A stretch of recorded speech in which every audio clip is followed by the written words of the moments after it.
Shalom kepada jemaat GBP Taman Firdaus dimanapun kau berada. Kepada teman-temanku di seluruh Indonesia. Terutama juga kepada teman-temanku yang ada di Bandung Arena Tennis Group. Shalom. Saat ini saya ingin membagikan sharing firman Tuhan. Judulnya adalah visi dari Tuhan. Bagaimana visi dari Tuhan? Tuhan menciptakan manusia, pasti ada tujuannya. Apa itu tujuannya? Apakah kita cuma hidup, bekerja, pagi pergi, pulang malam, bekerja, sebulan, setahun, 2 tahun, 10 tahun, 60 tahun, pensiun. Terus apa? Next what? Apakah kita cuman tidur, makan, nunggu apa saudara? Saudara bisa jawab saja sendiri. Jadi saya berpikir, pasti Tuhan ada rencana di dalam manusia. Kenapa dia membentuk manusia? Kalau saudara ingin tahu, ikutilah sharing ini.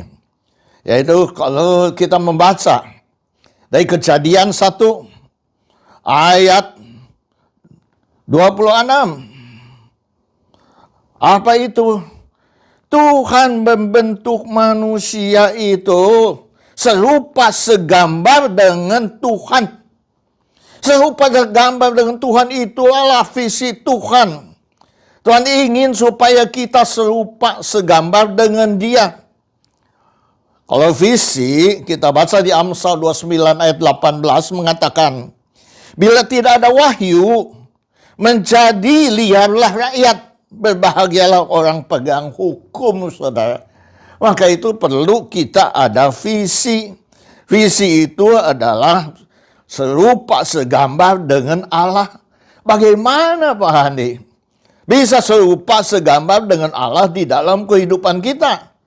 Tuhan telah memberikan firman Tuhan kepada kita supaya kita melakukan firman Tuhan. Dengan melakukan firman Tuhan, saudara akan menjadi serupa segambar dengan Allah. Dan engkau bisa menjadi teladan bagi keluargamu, bagi anak-anakmu. Menjadi teladan sehingga mereka semua serupa segambar dengan Allah. Apa yang Tuhan berikan kepada kita untuk pelaksanaannya?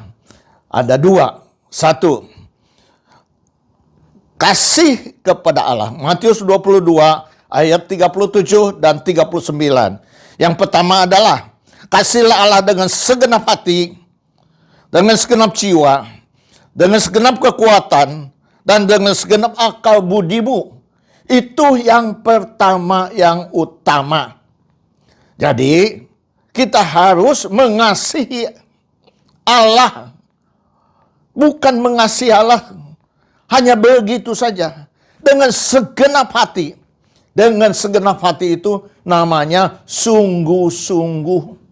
Kalau kita ke gereja, kita mendengar firman Tuhan, kita harus sungguh-sungguh. Bukan memainkan HP, bukan ngobrol. Firman Tuhan adalah Tuhan berbicara kepada kita. Kita harus serius, sungguh-sungguh. Dengan segenap hati, memperhatikan, menyimak, merenungkan firman Tuhan. Segenap hati, segenap jiwa. Setelah kita beriman kepada Tuhan, kita pertahankan iman percaya kita kepada siapapun juga. Sehingga iman kita tidak rubah.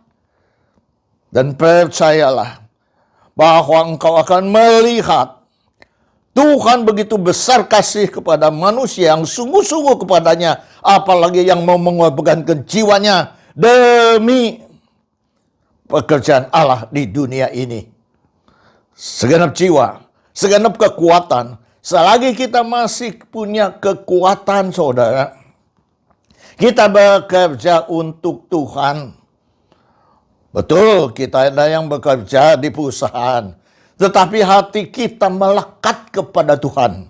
Apapun yang kita kerjakan, firman Tuhan harus kita lakukan di dalam pekerjaan kita. Apa itu, Pak Adi? Firman Tuhan mengajarkan kepada kita memaafkan.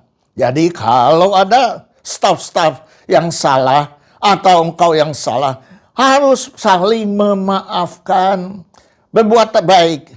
Kita harus berbuat baik bukan saja kepada sesama yang orang berbuat baik kepada kita, tetapi kepada orang yang tidak berbuat baik kepada kita pun kita harus berbuat baik. Itulah namanya dengan kekuatan kita di dalam kehidupan kita, kita melakukannya dengan segenap akal budi.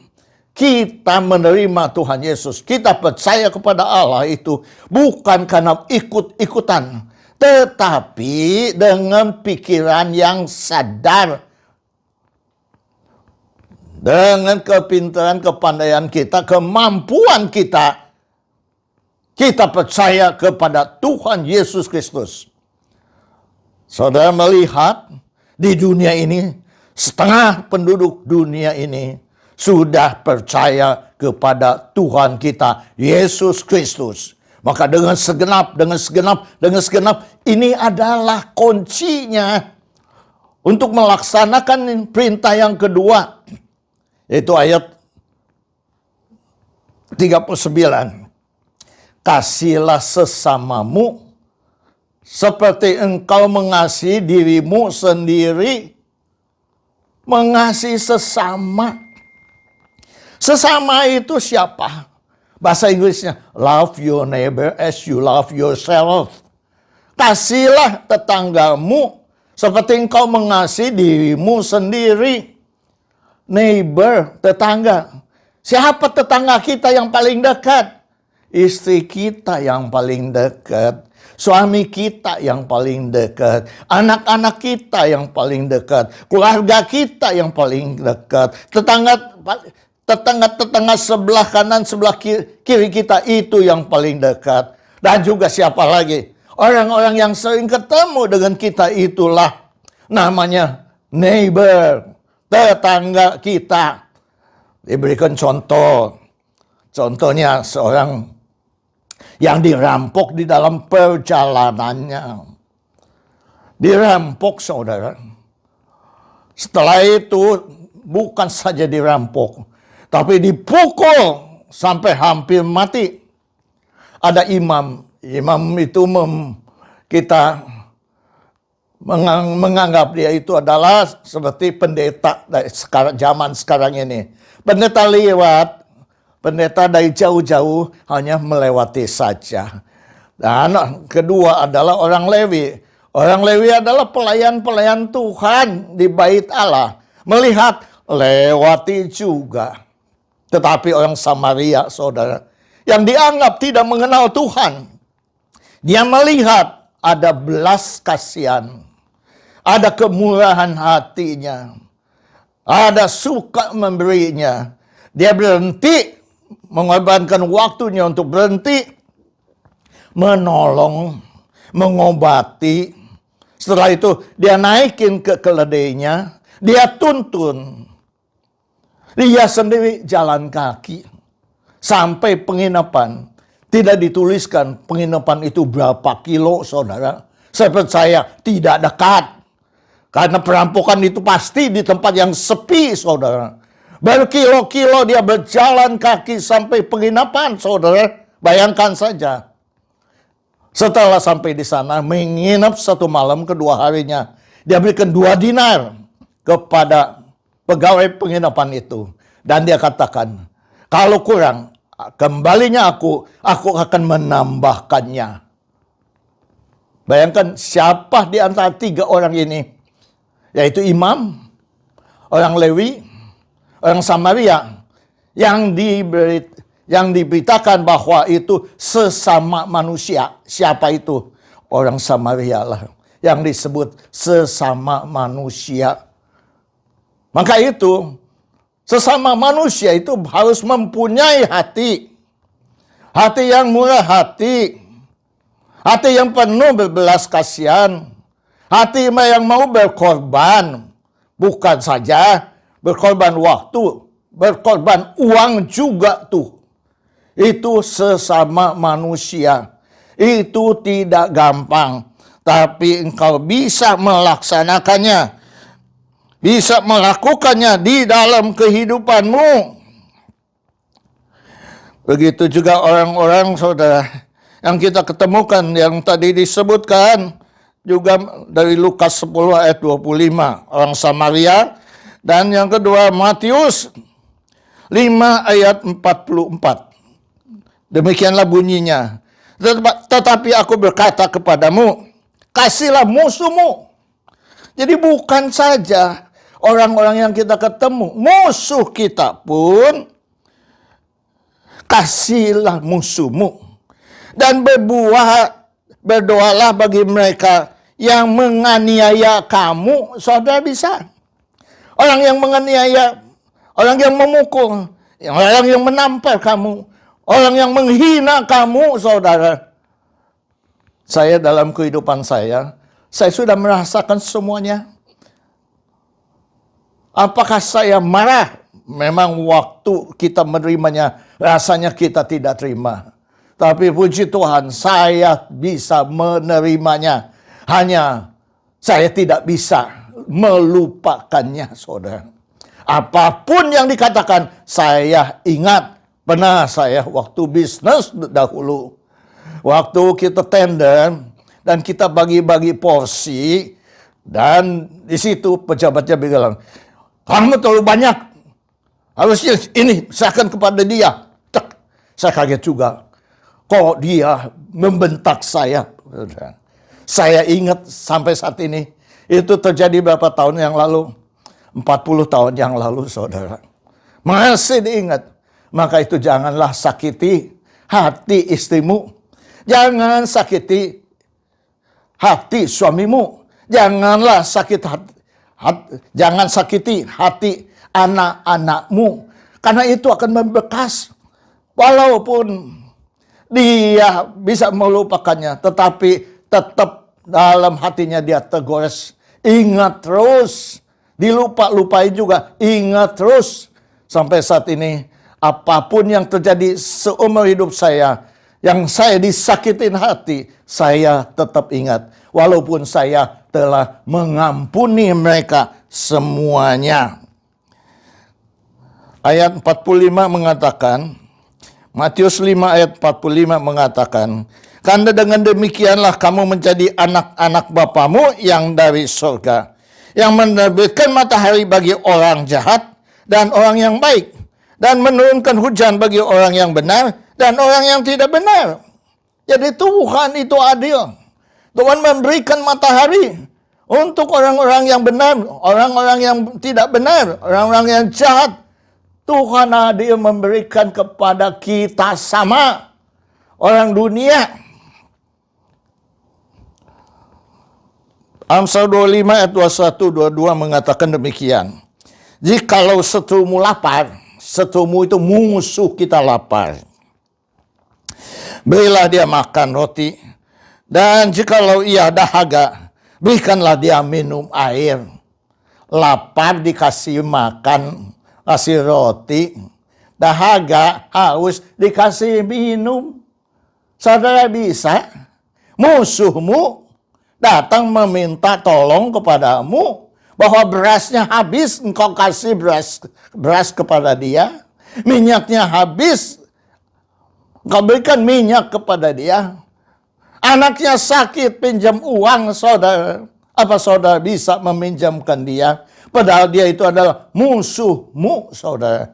Tapi Tuhan Yesus mengajarkan, inilah luar biasanya. Inilah kekristenan yang luar biasa ajarannya. Saya percaya di yang lain-lain tidak ada yang mengajarkan demikiannya. Mereka hanya berbuat baik, berbuat baik, berbuat baik.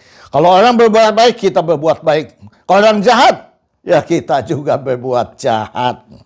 Tapi ini diperintahkan untuk supaya kita berbuat baik kepada orang yang menjahati kita.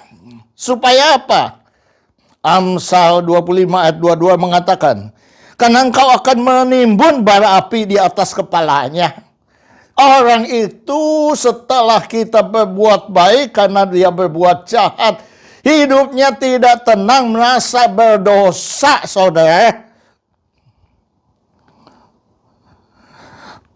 Dan Tuhan akan membalas itu kepadamu. Hanya Tuhan yang membalas itu kepada kita dalam kehidupan kita, saudara. Luar biasa, luar biasa. Yohanes 2 ayat 8 mengatakan demikian. Akan tetapi, jikalau kamu menjalankan hukum utama yang tertulis dalam kitab suci, kasihlah manusia seperti dirimu sendiri, kamu berbuat baik, saudara. Perbuatan baik bukan kita melakukan saja. Kalau kita melakukan terhadap musuh kita, itu salah satunya kita mengasihi sesamanya, itu adalah berbuat baik. Allah sangat mengasihi dunia. Bukan Allah mengasihi Indonesia. Bukan Allah mengasihi Amerika. Bukan Allah mengasihi RFC. Tetapi dunia, saudara, dikasih Allah. Manusia yang diciptakannya semua itu dikasihi Allah.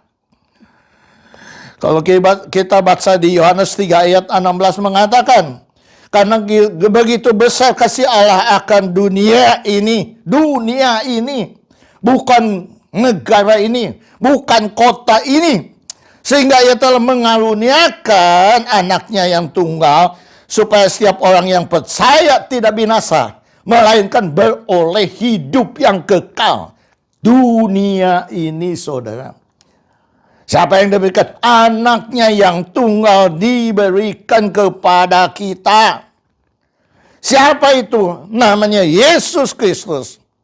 Siapa Yesus Kristus? Ayahnya namanya Yusuf, ibunya Maria, saudara-saudaranya Yakobus, Yusuf, Simon, dan Yudas.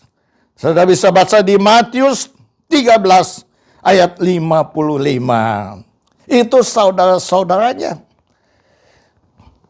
Ibunya Maria, dia mengandung bukan karena hubungan suami istri, tetapi dia mengandung karena Roh Kudus, Roh Allah di dalam dirinya. Maka itu disebut Allah di dalam Yesus, Yesus di dalam Allah. Allah dengan Yesus adalah satu. Dipanggil siapa? Dia disebut Immanuel. Allah menyertai kita. Dia dipanggil apa? Yesus Kristus. Apa itu Yesus Kristus? Yesus yang diurapi Tuhan. Itu namanya Yesus Kristus. Ia adalah terang dunia. Bahwa dia membawa terang kepada dunia karena dia dunia yang gelap menjadi terang olehnya. Hanya kepada siapa saja yang percaya kepadanya. Kita percaya kepada dia. Terang itu ada di dalam diri kita. Menerangi pikiran kita. Menerangi hati kita. Menerangi jiwa kita. Menerangi roh kita dalam kehidupan kita. Dia adalah jalan kebenaran dan hidup. Kita tidak bisa mencapai ke Bapa kalau tidak melalui dia. Yohanes 14 ayat 6. Tidak bisa, kalau tidak melalui dia, tidak bisa kita masuk ke surga. Dia katakan, akulah pintu. Yohanes 10 ayat 9. Aku adalah pintu. Siapa yang masuk melalui pintu akan selamat. Melalui pintu akan selamat, saudara. Dia bisa keluar dan masuk. Dan dia akan menemukan padang yang rumputnya hijau. Itulah Tuhan kita. Dialah pintu bagi kehidupan kita. Dia menyediakan segala-galanya bagi kita. Itu yang luar biasa. Yesus di dalam kehidupannya, dia datang ke dunia ini. Matius 20 ayat 28 mengatakan, dia datang bukan untuk dilayani, tetapi untuk melayani, saudara. Ini yang harus kita contohi. Ngapain Allah memberikan Yesus Kristus kepada kita? Supaya kita menteladani kehidupannya. Bahwa dia datang ke dunia ini untuk melayani, bukan dilayani. Luar biasa, apa yang dia layani? Yang sakit disembuhkan, setan diusirnya, dosa diampuninya. Luar biasa nggak? Yohanes 8 ayat 3 mengenai perempuan yang berzina. Saudara tahu, Tuhan mengampuninya. Padahal hukum Taurat mengatakan, orang yang dosanya berzina harus dilempari batu sampai mati, saudara. Tuhan bijaksana. Tuhan maha pengasih, maha penyayang, maha pengampun, saudara. Mengampuni. Matius 18 ayat 22. Berapa kali harus diampuni? 7 kali 70 kali. Kalau 7 kali 70 aja 490. Pada setahun 365 hari. Dan kali. Bayangkan saudara. Begitu sabarnya Tuhan. Begitu setianya Tuhan. Menunggu siapa? Menunggu kita bertobat. Menunggu kita bertobat. Kalau kata Tuhan Yesus, cuman 10 kali saja pengampunan. Saya percaya kita semua sudah masuk neraka. Karena apakah kita setiap hari tidak berbuat dosa? Apakah waktu kita orang dunia kita tidak berbuat dosa? Apakah sehari kita berbuat dosa cuma 1 kali? Kalau 1 kali aja setahun 365 hari. Kalau 10 tahun, kalau 20 tahun, kalau 30 tahun, kalau 40 tahun, saudara bayangkan ratusan kali, ribuan kali kita berbuat dosa. Umur saya 40 tahun waktu saya bertobat. Bayangkan 40 tahun, berapa dosa saya yang numpuk. Sebetulnya saya sudah tidak bisa diselamatkan lagi. Tapi karena ada ayat Matius 18 ayat 22. Pengampunan 7 kali 70 kali. Saya diselamatkan. Saudara diselamatkan. Semua diselamatkan. Percaya sampai saat ini. Maka itu peganglah kepercayaan kita ini. Dan lakukan apa yang Tuhan inginkan kepada kita. Yaitu yang tadi disebutkan. Supaya kita serupa, segambar dengan dia. Kita transferkan spirit ini kepada istri. Kita transferkan spirit ini kepada anak-anak, kepada tetangga, kepada orang-orang yang kita kenal. Kita transferkan spirit ini kepada semuanya. Sehingga semua orang mengakui Yesus Kristus adalah Tuhan. Kalau kita baca di Filipi 2 ayat 1 sampai 11, saudara. Di dalam Kristus ada nasihat. Firman Tuhan menasehati kita terus-menerus. Mengingatkan kita terus-menerus dalam kehidupan kita. Ada penghiburan kasih. Ada penghiburan kasih. Bahasanya comfort in love. Yaitu nyaman. Kasih Tuhan itu nyaman, tenang, damai, sejahtera. Ada orang katakan, aduh, dia tidak ganteng. Tidak ganteng orangnya. Tapi kalau dekat dengan dia rasanya damai sekali. Beda kan? Tapi ada yang ganteng. Dekatnya maunya ribut melulu. Bawaannya saudara. Ada kasih. Penghiburan kasih. Ada persekutuan roh. Apa itu persekutuan roh? Itu fellowship. Orang-orang yang di dalam kelompok-kelompok sel itu berfellowship, itu namanya persekutuan roh. Sama perjamuan kudus ini adalah persekutuan roh dengan Allah, saudara. Bayangkan aja, saudara. Kalau Tuhan tidak bijaksana, kita ini semua sudah tidak tahu jadi apa sekarang. Mungkin saya juga bukan jadi pendeta lagi. Bijaksana itu penting sekali. Ada hakim yang bijaksana. Seorang nenek, dia mencuri singkong. Ketahuan, ketangkap, diadili. Diadili, tanya kepada nenek itu, kenapa engkau mencuri singkong? Kata nenek itu, anak saya sakit, cucu saya lapar, saya miskin gak punya uang. Mau tidak mau saya terpaksa mencuri singkong. Tapi hukum adalah hukum. Hakim mengasihi, berbelas kasihan. Dia ada murah hati, tapi dia tidak tahu harus bagaimana melakukannya. Karena keadilan tetap harus ditegakkan. Maka dia katakan, keputusannya adalah nenek ini dihukum denda 1 juta rupiah. Singkong berapa, saudara? Dendanya 1 juta rupiah. Bayangkan saja, kalau tidak dibayar 1 juta rupiah, nenek ini harus dihukum. Hukumnya 2,5 tahun. Curi singkong 2,5 tahun. Korupsi cuma 1 tahun. Bayangkan aja. 2,5 tahun. Nenek ini pasrah saja. Hakim juga berbelas kasihan. Dia cari akal untuk dia melakukan sesuatu untuk si nenek. Keputusan sudah diketok-tok. Tapi sebelum hakim itu pergi, dia katakan demikian kepada yang mendengar semua, yang kumpul di situ semua.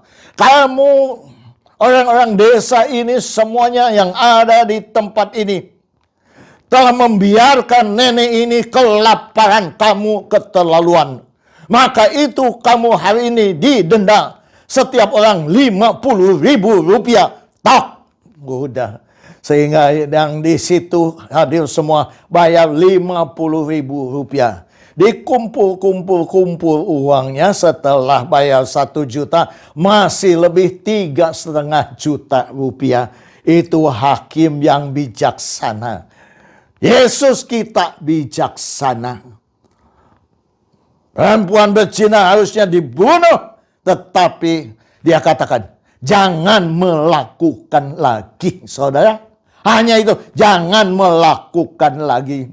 Dia berkata kepada kita semua yang sudah bertobat, jangan melakukan hidup lamamu lagi. Ingat baik-baik dalam kehidupanmu, Tuhan sudah bermurah hati sampai engkau bertobat. Jangan kau berbalik lagi kepada dosa-dosa yang lalu dalam kehidupanmu. Ada kasih mesra. Keduanya adalah sehati, sepikir, satu kasih, satu jiwa, satu tujuan. Otomatis kalau Kristus ada di dalam diri kita, jiwa kita sudah menyatu dengan Kristus. Hati kita sudah menyatu dengan Kristus. Sehingga hanya ada satu kasih. Ada satu jiwa. Tujuan kita adalah supaya setiap orang serupa segambar dengan Tuhan. Luar biasa, saudara. Itu yang luar biasa dalam kehidupan kita. Apa jadinya? Konklusinya Pak Andi? Bahwa dalam kehidupan kita sehari-hari, contohlah hidup sesama yang telah dibicarakan tadi. Terutama Tuhan datang ke dunia ini melayani. Melayani apa? Menolong orang, membantu orang, menyembuhkan orang, mengusir setan, memberi makan kepada 4.000, 5.000 orang. Contohlah ini semua. Senang memberi, lebih suka memberi daripada diberi.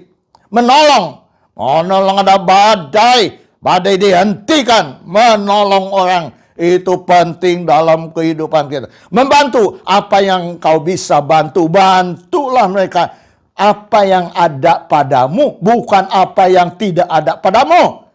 Bantu kepada mereka dengan apa? Dengan lemah lembut, dengan kasih, dengan setia, dengan kesabaran, dengan kesetiaan. Kalau engkau melakukan ini, engkau serupa segambar dengan Allah sendiri. Ini harus dilakukan dalam kehidupan kita semuanya.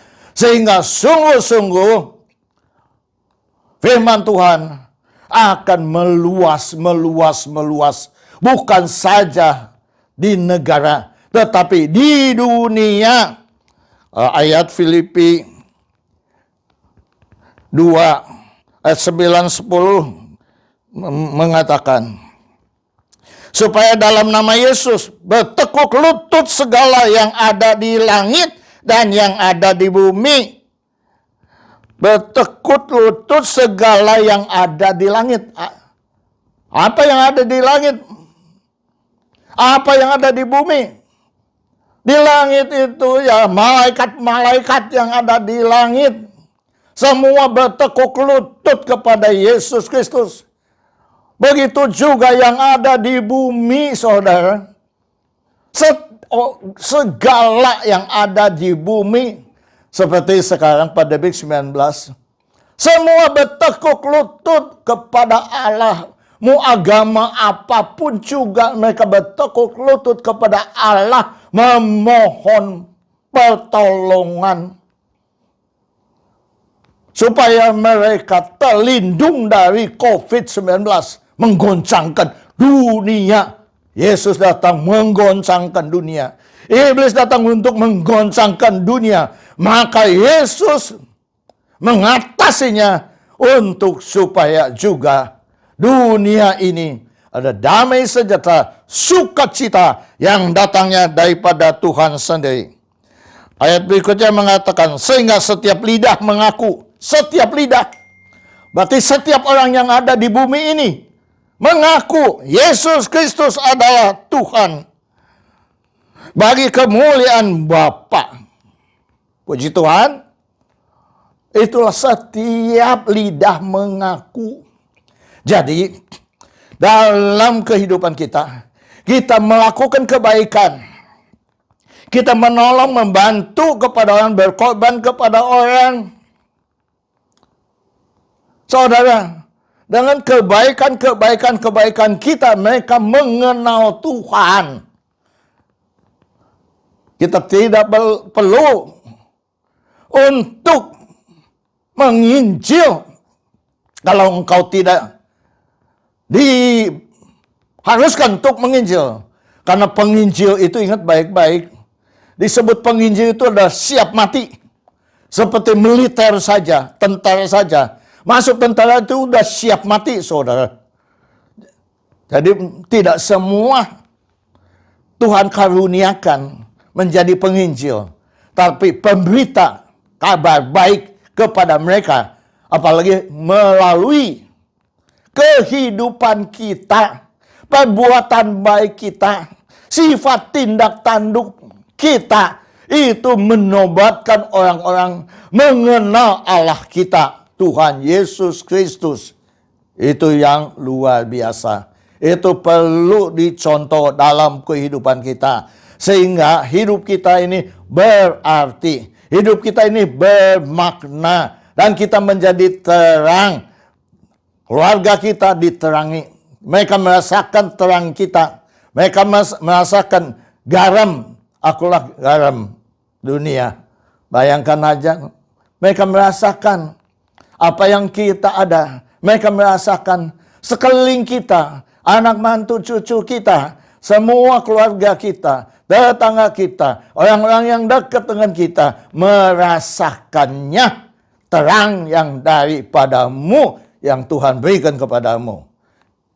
Puji Tuhan, luar biasa. Maka itu mulai hari ini, jadilah serupa segambar dengan Allah. Itulah misi, visi yang Tuhan berikan kepada setiap manusia yang mengatakan percaya kepada Tuhan Yesus Kristus. Amin. Seperti pengumuman minggu yang lalu, bahwa hari ini kita akan ada perjamuan kudus. Dan kita akan masuk di dalam perjamuan kudus.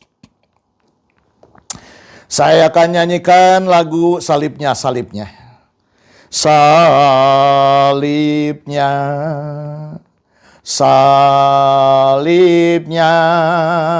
selama mulia. Dosaku disucikan oleh darah Yesus. Kita berdoa. Bapa Surgawi, Bapa yang kami kenal di dalam nama Tuhan Yesus Kristus. Terima kasih Tuhan kalau Engkau berfirman kepada kami. Terima kasih Bapa untuk nasihat. Ingat peringatan yang datang daripada Engkau sendiri. Sehingga sungguh-sungguh kami disegarkan. Kami diarahkan bahwa tujuan hidup orang percaya adalah supaya menjadi serupa segambar dengan Allah sendiri. Pada saat ini kami akan masuk di dalam persekutuan yang indah dengan Engkau melalui perjamuan kudus. Dalam nama Tuhan Yesus Kristus. Sucikan kuduskan hati jiwa roh kami. Sehingga kami dapat bersekutu dengan Engkau melalui perjamuan kudus. Dalam nama Tuhan Yesus Kristus. Ampuni segala dosa-dosa kami. Ampuni kesalahan-kesalahan kami. Ampuni sesuatu yang kami lakukan yang tidak berkenan kepada Engkau. Dalam nama Tuhan Yesus Kristus. Terima kasih Bapa. Dalam nama Tuhan Yesus kami telah berdoa dan mengucapkan syukur sesuai dengan firman Tuhan. 1 Korintus 11 ayat 23. Sebab apa yang telah aku teruskan kepadamu, telah aku terima dari Tuhan, yaitu bahwa Tuhan Yesus pada malam waktu ia diserahkan mengambil roti. Dan sesudah itu ia mengucap syukur atasnya. Ia memecah-mecahkannya dan berkata, angkatlah roti ini tinggi-tinggi. Ia memecah-mecahkannya dan berkata, inilah tubuhku yang diserahkan bagi kamu, bagi kamu, bagi kamu, bagi kamu. Berbuatlah ini menjadi peringatan akan aku. Dalam nama Tuhan Yesus Kristus. Mari kita bersama-sama memakannya.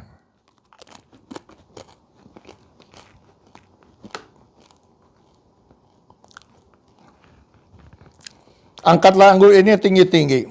Demikian juga ia mengambil cawan sesudah makan, lalu berkata, cawan ini adalah perjanjian baru yang dimeteraikan oleh darahku. Perbuatlah ini setiap kali kamu meminumnya menjadi peringatan akan aku. Sebab setiap kali kamu makan roti ini dan minum cawan ini, kamu memberitakan kematian Tuhan sampai ia datang untuk kedua kalinya. Di dalam nama Tuhan Yesus Kristus, mari kita bersama-sama meminumnya.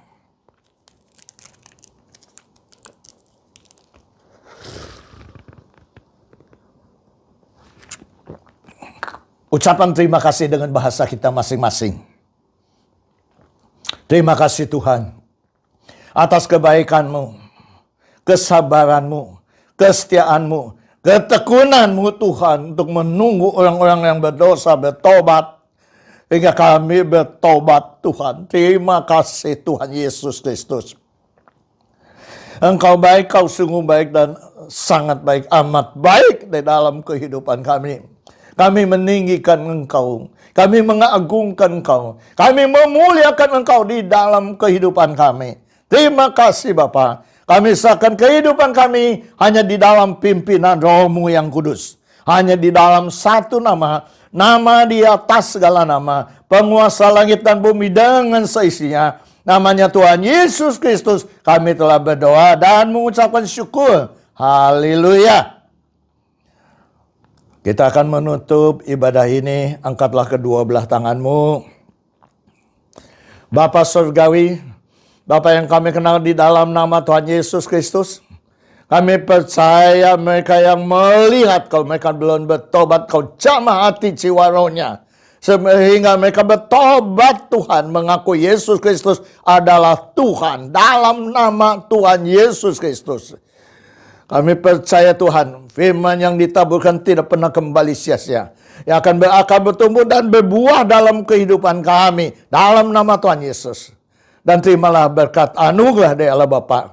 Damai sejahtera dari Yesus Kristus. Persekutuan persatuan penghiburan dari Roh Kudus. Yang menghibur dan mempersatukan semuanya yang percaya sekarang dan sampai selama-lamanya.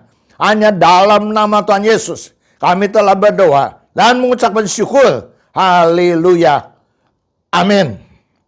Tuhan memberkati.